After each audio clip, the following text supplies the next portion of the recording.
I have delivered the kneeling mandate 17 times in 31 years of service to the Sorath Perpetuance. 17 civilizations. 17 sets of eyes on the other side of the transmission screen when the document scrolled past.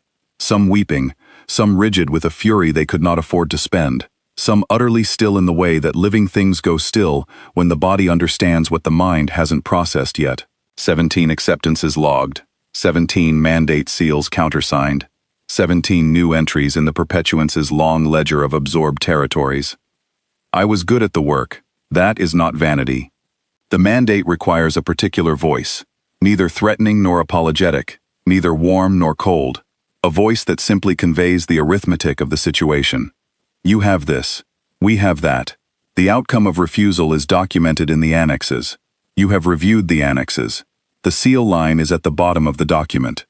I was good at delivering that message without inflection, without urgency, without the slightest suggestion that any part of what I was saying was negotiable, because none of it was. Earth was case number 18.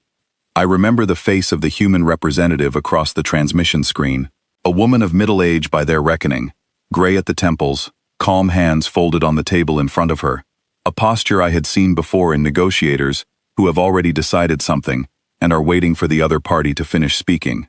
I delivered the mandate.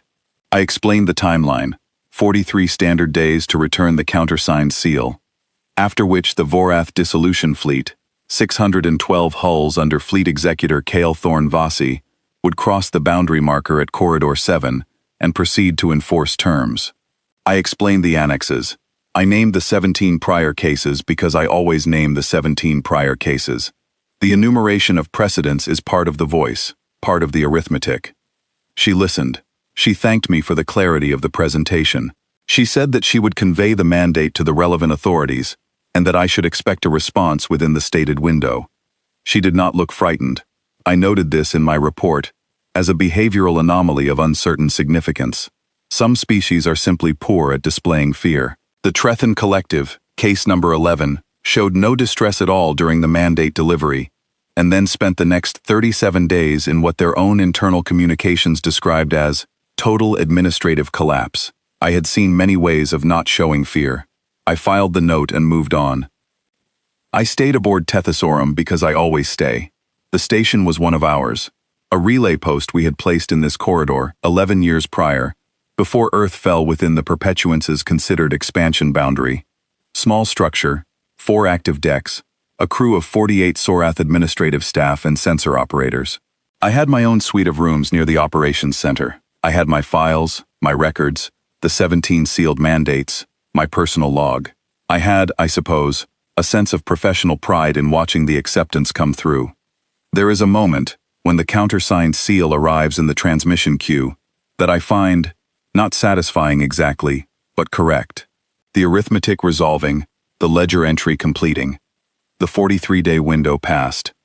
No countersigned seal arrived. On day 44, the operations center flagged a long-range contact cluster. 41 vessels, inbound from the direction of what the Sorath stellar maps labeled the Sol system, moving on a direct intercept course with Corridor 7. The duty sensor operator, a young Sorath functionary named Vazran E. Quoth, called me from my rooms to review the readings. I was not concerned. This was, I assumed, a diplomatic escort. Earth sending their delegation, their own version of a counter-seal ceremony, perhaps a physical document transport in the manner of more tradition-bound civilizations. 41 ships was a large escort, but some species use large escorts. It was a display of organizational capacity, a way of saying, we are not trivial even as they signed. I had seen it before. Case number 6, the Meth Protectorate, had sent a 72-vessel honor guard with their acceptance delegation. It meant nothing militarily. It was theater.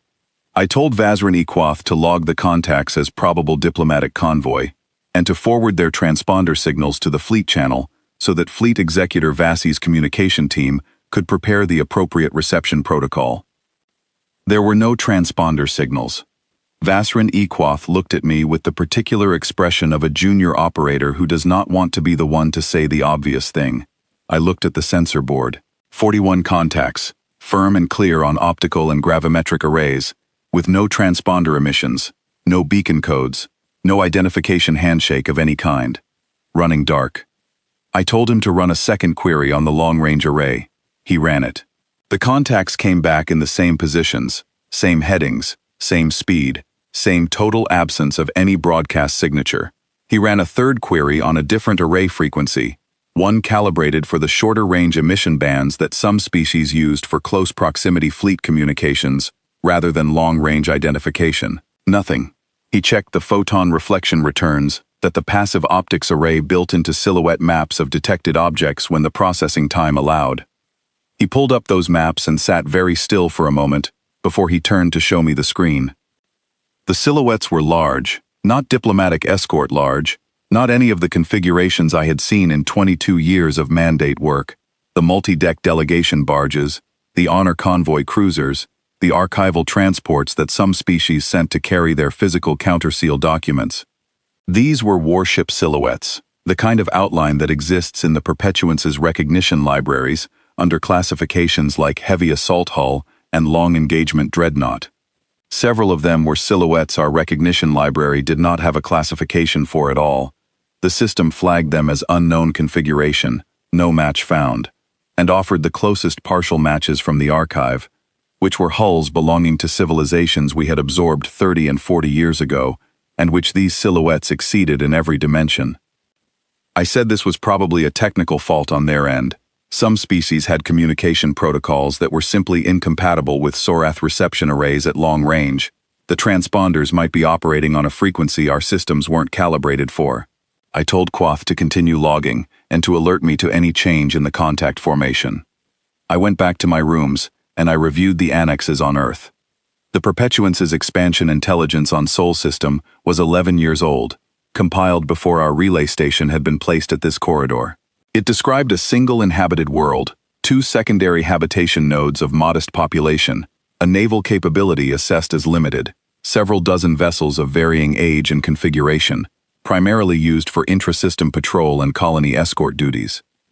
The assessment rated Earth's organized military response capacity at well below the threshold for classification as a defensive concern. The relevant phrase in the report, which I had read many times in the course of preparing case number 18, was posture consistent with a civilization that has not engaged in interstellar conflict and does not anticipate the requirement.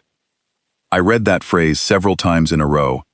41 hulls, no transponders, direct approach vector, no diplomatic frequency contact, not on any channel. I sent a priority query to Fleet Executor Vassi's command ship, asking whether the Vorath dissolution fleet had detected the incoming contacts and requesting his assessment. His response arrived in 4 minutes. He had detected them. His assessment was that they presented no tactical concern. 41 vessels against 612 was arithmetic that resolved in one direction without requiring calculation. He intended to hail them on the standard mandate compliance frequency and instruct them to reduce speed for the surrender docking rendezvous at marker buoy K7. He anticipated the contact cluster would comply, the delegation would be received, the mandate seal would be countersigned, and the operation would conclude on schedule.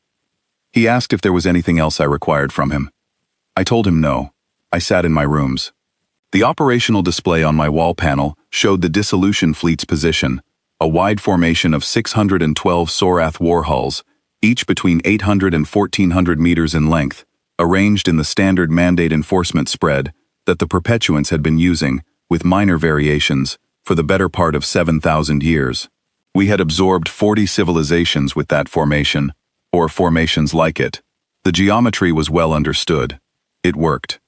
The 41 incoming contacts were, according to the display, approximately 11 light minutes from the dissolution fleet's leading edge. They had not reduced speed. They were not on any known deceleration curve that would result in their arriving at marker buoy K7 in any condition compatible with docking.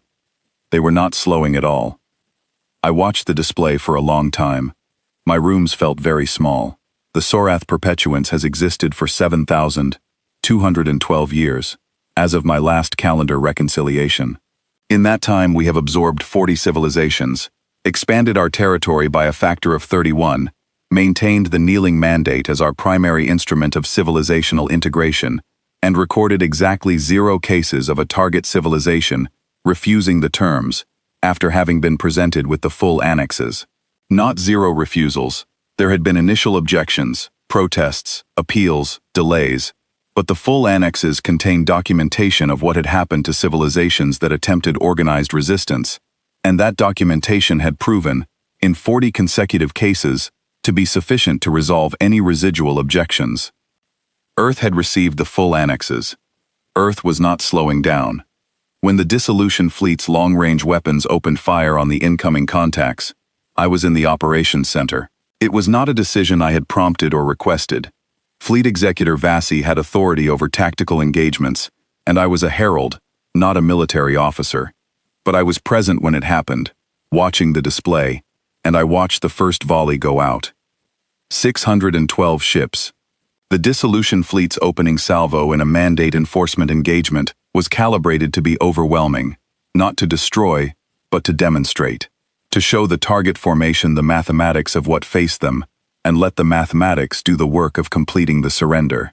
The first salvo was a display of force. Every mandate enforcement commander understood this. You did not open with everything you had. You opened with enough to make the point, and the point was always the same. This is a very small fraction of what we are prepared to bring, and the fraction is already more than you can manage. The volley crossed the 11 light-minute gap. I watched the timer. When the return data came back, Vazrani Quoth made a sound I had not heard from a Sorath before. A short, involuntary exhale, like something had struck him in the chest from the inside. The salvo had reached the incoming formation. I could see that on the sensors. The weapon discharges had impacted across the 41 contact signatures, with the spread and coverage the targeting computers had calculated. The contacts had not dispersed, had not broken formation, had not reduced speed. And the dissolution fleet's forwardmost ships had opened fire on each other. This took me a moment to understand. The board showed friendly fire events in the dissolution fleet's own forward line. 11 ships, 12 ships, weapons blazing against their own neighbors. I looked at the data feed, trying to find the error. A systems fault, a targeting calibration problem, a false positive in the sensor overlap. Something. It was not an error. The 41 human ships had, in some fashion I did not then, and do not now fully understand, taken the weapon energy from the Sorath salvo and returned it. Not scattered it, not absorbed it, returned it, coherently, on trajectories that the dissolution fleet's forward line had not expected, because you do not expect your own outgoing fire to come back. The return was precise, aimed, each discharge redirected in a way that implied something aboard those 41 hulls had processed the incoming fire, calculated vectors, and made deliberate targeting choices, all in the time it took the bolts to cross the gap. Fleet Executor Vassi sent a priority signal to my station at that point. His voice was controlled. He was a military professional of long experience, and he had the manner of a man who does not panic easily. He said that he was reclassifying the incoming contacts. He said that he was repositioning the fleet to engage in full tactical mode. He said that if I had any diplomatic channels to Earth that might still be operative, now would be a useful time to use them. I tried. I sent transmissions on every frequency in our communications library. I used the mandate compliance channel, the emergency civil frequency, the broad spectrum beacon format, the diplomatic courtesy frequency that every spacefaring civilization in the Perpetuance's contact history had been able to receive. I addressed them to Earth's government, to the representative I had spoken to 43 days ago, to the commander of the incoming vessels, to anyone who might be listening. No response came back to Tethysaurum. The 41 ships crossed the boundary of the dissolution fleet's formation at a speed that was, according to our sensors, completely inconsistent with their mass. The Perpetuance's naval engineering archive, 7,000 years of collected data on drive systems across 42 civilizations, had classification categories for every known form of propulsion. The human ships registered mass consistent with vessels of their apparent size, which was considerable. Some of them were showing hull profiles that exceeded the dissolution fleet's largest hulls by a factor that made Vazran Equath go quiet and stop moving for several seconds when the numbers resolved. But they were moving as though the mass was not there, as though the physics that governed every other drive system we had ever catalogued had simply declined to apply to these ships.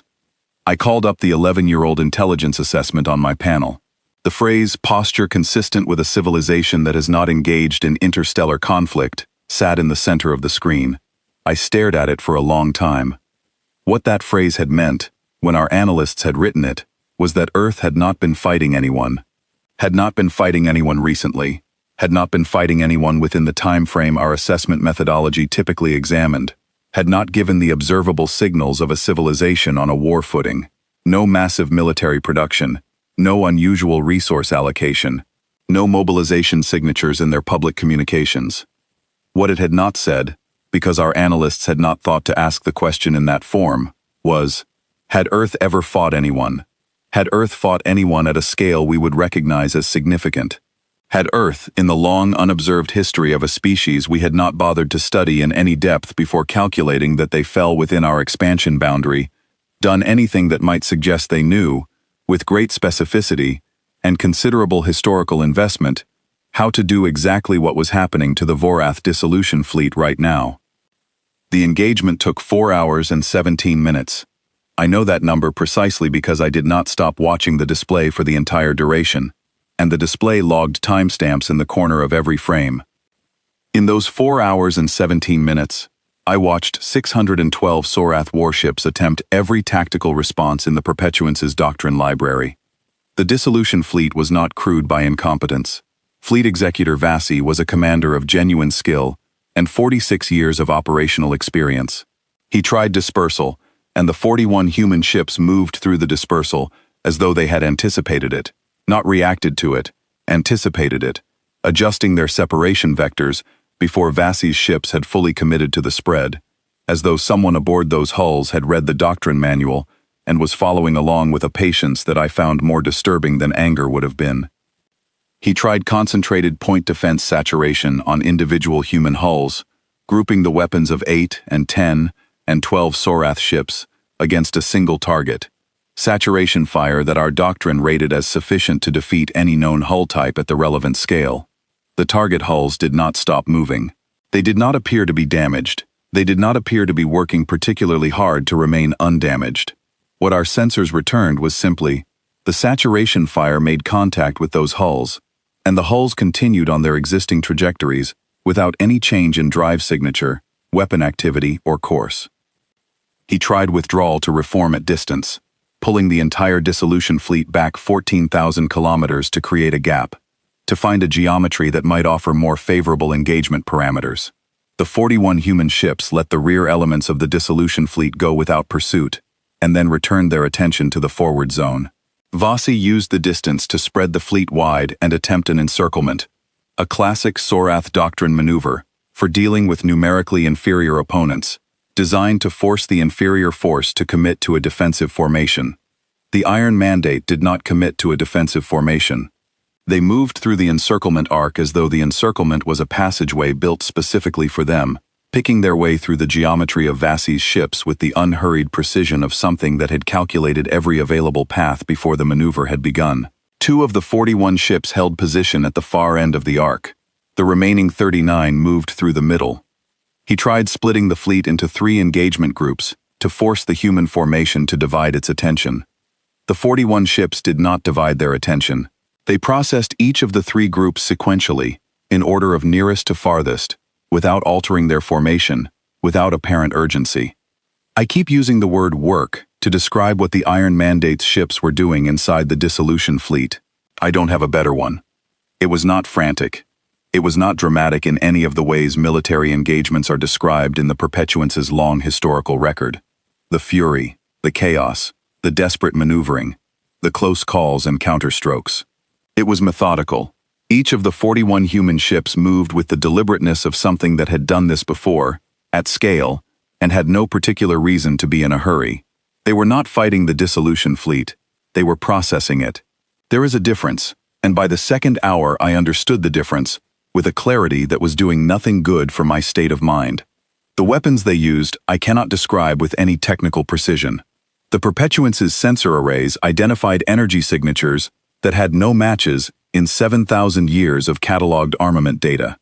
Some of the signatures were large, event scale, The kind of reading you get from weapons that operate at a level of physics that most species encounter as a theoretical problem, rather than a practical one.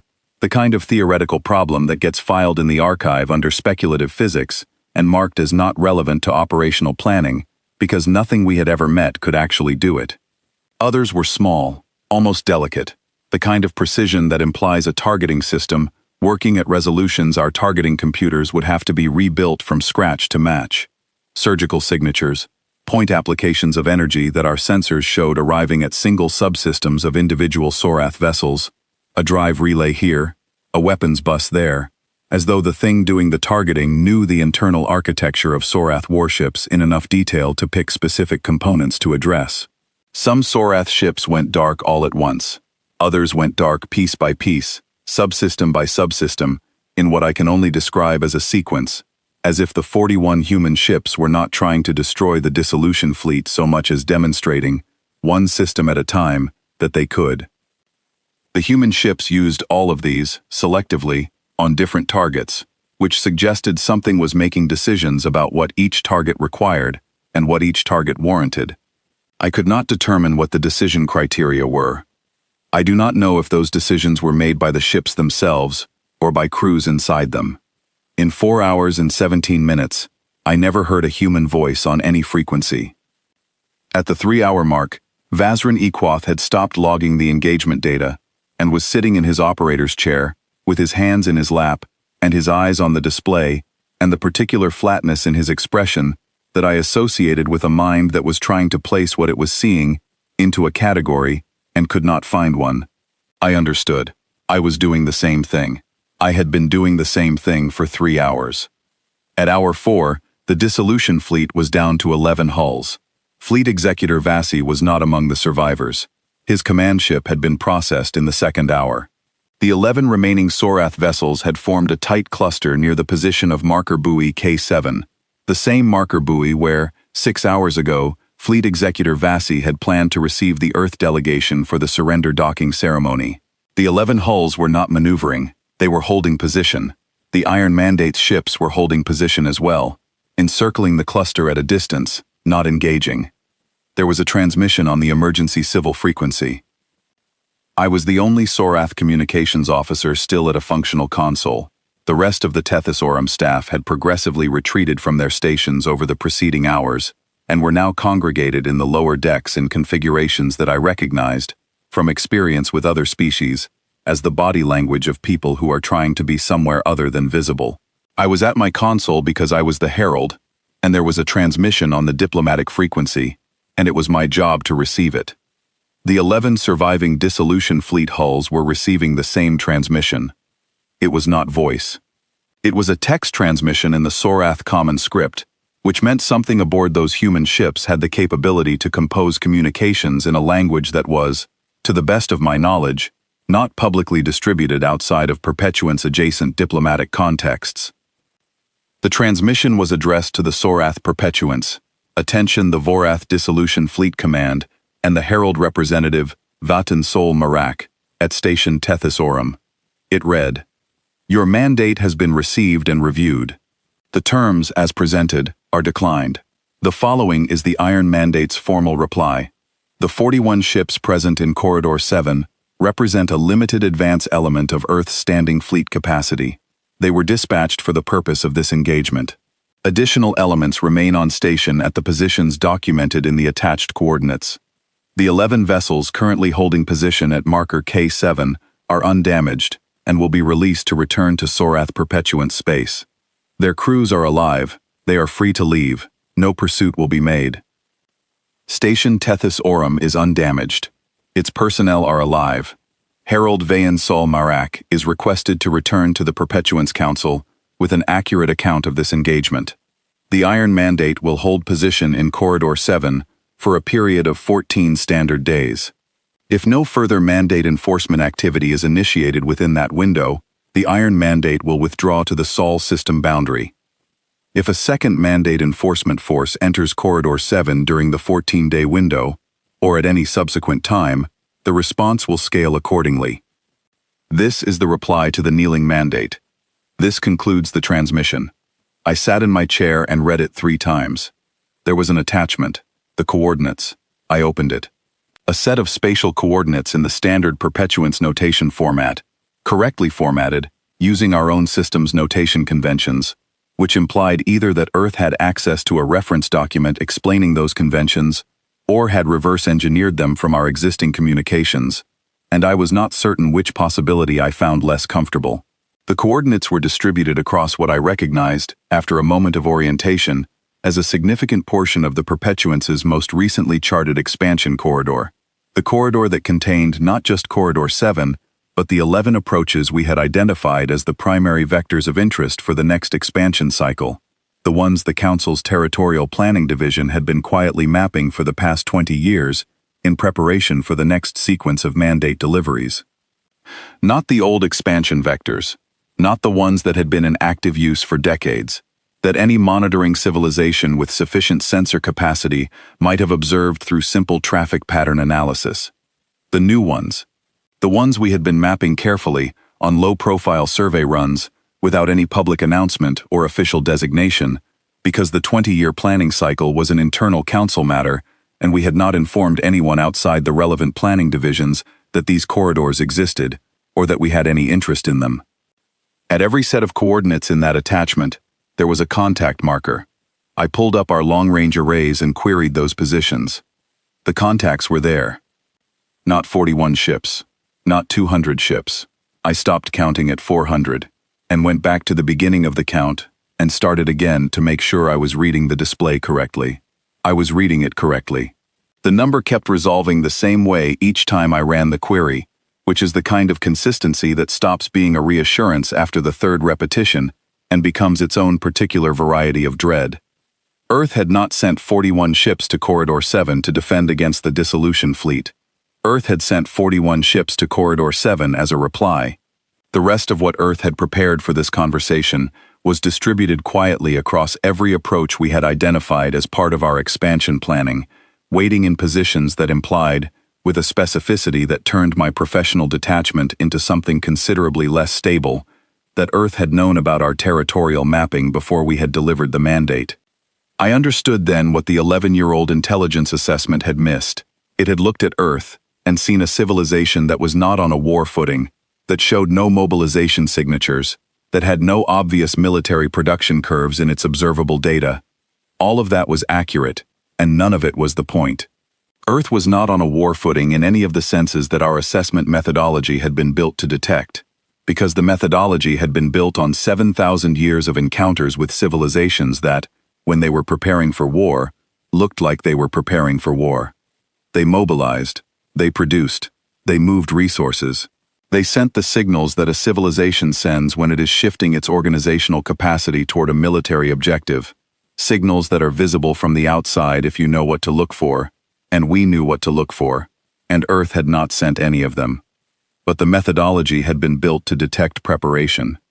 It had not been built to ask a different question, which was whether the preparation was already complete, whether Earth had arrived at this point in its history, the point at which the Sorath Perpetuance sent a herald and a 612 hull enforcement fleet into its primary approach corridor, having already done the work.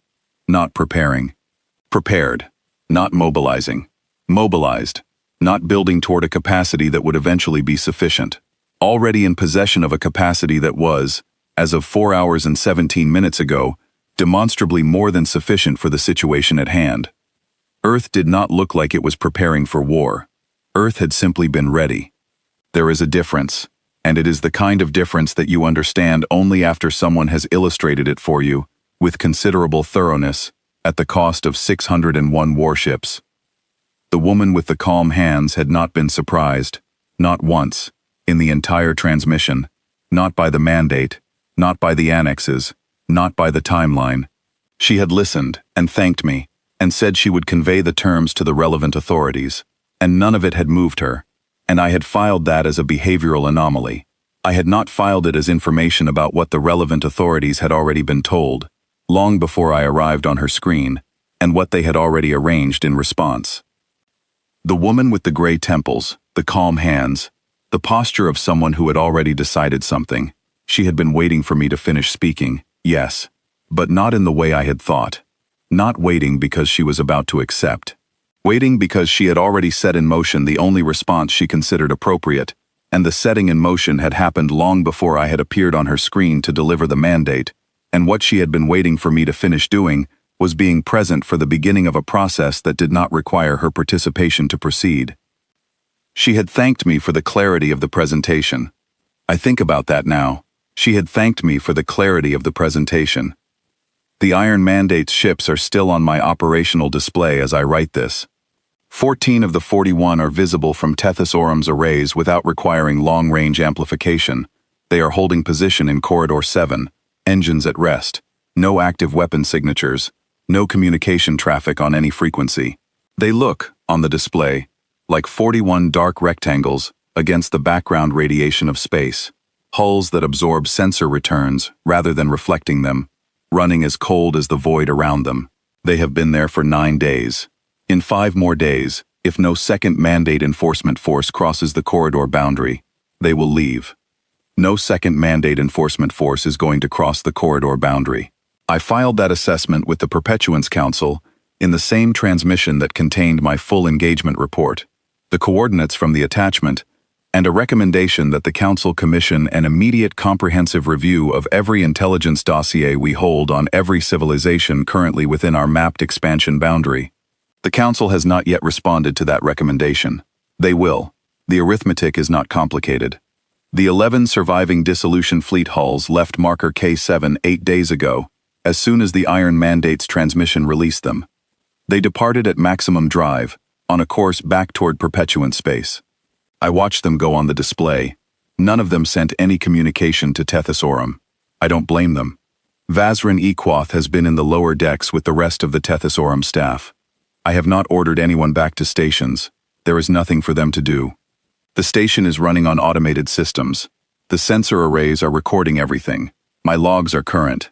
The operational display is doing what it was built to do, which is show me what is outside, and what is outside is 41 dark hulls holding position in absolute silence.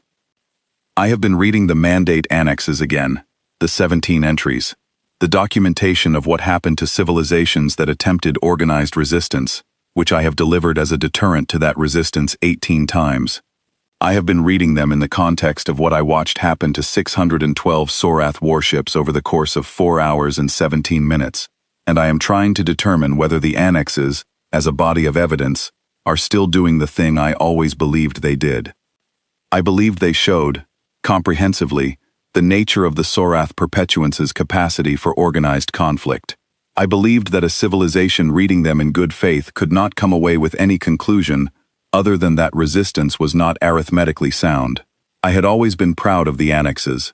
They were careful work, documented, cited, supported with sensor recordings and fleet disposition records and outcome reports.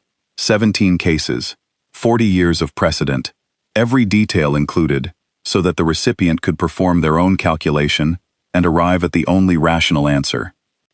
I think the representative from Earth read them in exactly that spirit. I think she found them thorough and precise and well documented. I think she reviewed them carefully and came to a conclusion about the arithmetic. I think her conclusion was simply different from the one I had intended the documents to produce. I think she read the annexes and understood, with the particular clarity of someone who has been thinking about this kind of problem for considerably longer than we had been thinking about her, what the Perpetuance's actual ceiling was. And I think she compared that ceiling to something she already knew about, and found the comparison informative. 7,212 years, 40 civilizations absorbed, 17 mandates successfully delivered by this herald alone. A methodology that had never, in the full span of Perpetuance history, required us to seriously ask whether the thing being deterred was actually deterrable. The 41 ships have not moved in 9 days. I keep my log because it is my job, and because what I witnessed requires an accurate record. When the Iron Mandate withdraws at the end of the 14-day window, and it will withdraw, I have no doubt of that. The transmission said what it said, and I have reason to believe it was written by people who mean exactly what they write. When they leave, I will compile the complete record and transmit it to the Council. I will include the coordinates from the attachment. I will include the engagement log in its entirety, every sensor reading, every communications attempt, every tactical response the dissolution fleet made, and the response it received. I will include the text of the Iron Mandate's transmission in full. I will include my professional assessment, which is that the Sorath Perpetuance has been operating for 7,000 years with a very specific map of what organized civilizational conflict looks like, and that map does not have a category for what Earth is, or for what Earth sent to Corridor 7, or for what Earth has placed. In silence, and without any of the observable signals our assessment methodology was built to detect. At every approach vector we had considered promising for the next expansion cycle. I will recommend a permanent suspension of mandate enforcement activities in the Sol system corridor and a 30-year intelligence review before any further territorial planning is conducted in the surrounding sector. I will include one more note, because I am a careful professional, and I believe accurate record-keeping requires complete data, and the complete data includes the following.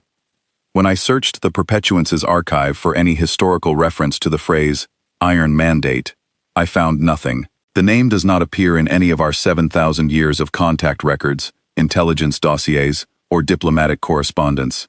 The Iron Mandate, as a named force, or as a designated fleet element, does not exist anywhere in our institutional memory.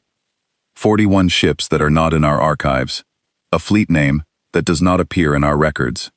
Hull profiles larger than our largest warships, running cold enough that our long-range arrays register them as background noise, unless you know what you are looking for. Weapons that do not have classifications in 7,000 years of catalog data. Drive signatures that are inconsistent with everything our engineering archive has on record. A response time and a deployment posture that implies an operational readiness extending across an entire sector of space. Readiness that was already in place before I arrived at Earth's transmission address 43 days ago to deliver the Kenealing Mandate. They had none of this when our analysts wrote the assessment 11 years ago. Or, we did not see any of it. There is, I am increasingly aware, a difference between those two statements, and it is the same kind of difference as the one between not preparing for war and simply being ready, and I am no longer confident I know which side of that line Earth has been on for how long, or what else is on the side I have not been looking at. The 41 dark hulls hold their position. 5 more days. I keep my log, I review the record. I sit in the operations center of Tethysorum, a small Sorath relay station in Corridor 7, and I look at the display, and I think about arithmetic. The Perpetuance has been very good at arithmetic for a very long time. I think Earth is better.